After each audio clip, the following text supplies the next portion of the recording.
بسم اللہ الرحمن الرحیم۔ حضرت موسیٰ علیہ السلام اور دوڑنے والا پتھر۔ حضرت ابو ہریرہ رضی اللہ تعالی عنہ سے روایت ہے کہ رسول کریم صلی اللہ علیہ وسلم نے فرمایا کہ حضرت موسیٰ علیہ السلام بڑے حیادار اور جسم کو پوری طرح ڈھانپنے والے شخص تھے۔ ان کی شرم و حیا کے سبب کوئی ان کا بدن نہیں دیکھ سکتا تھا۔ انہیں اذیت پہنچانے کے لیے بنی اسرائیل کے کچھ افراد نے کہا، آپ اپنے بدن کا اس قدر پردہ کسی عیب یا کسی جلدی بیماری مثلاً برسیاں فتح کی وجہ سے کرتے ہیں۔ اللہ تعالیٰ نے چاہا کہ آپ کا بے عیب ہونا ظاہر ہو جائے گا۔ تو ایک روز حضرت عیسیٰ علیہ السلام نے تنہائی میں جا کر اپنے کپڑے اتارے اور ایک پتھر پر رکھ دیے، پھر نہانے لگے۔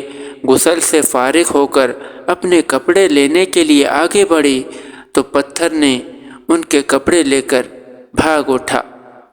موسیٰ علیہ السلام اپنا عصا لے کر پتھر کے پیچھے دوڑے اور فرمانے لگے، اے پتھر میرے کپڑے دے دے، حتیٰ کہ بنی اسرائیل کے ایک گروہ تک جا پہنچے جنہوں نے موسیٰ علیہ السلام کا بے لباس جسم انتہائی خوبصورت اور بے عیب دیکھا۔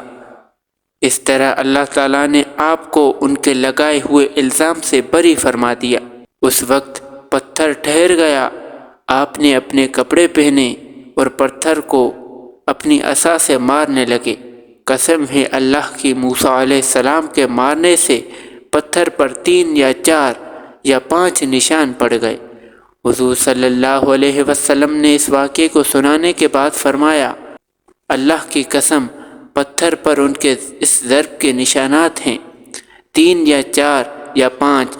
اور اسی واقعے کی جانب قرآن کریم کی آیت مبارکہ میں اشارہ فرمایا گیا ہے کہ اے ایمان والو، نہ ہو جاؤ تم ان لوگوں کی طرح جنہوں نے موسیٰ کو اذیت پہنچائی۔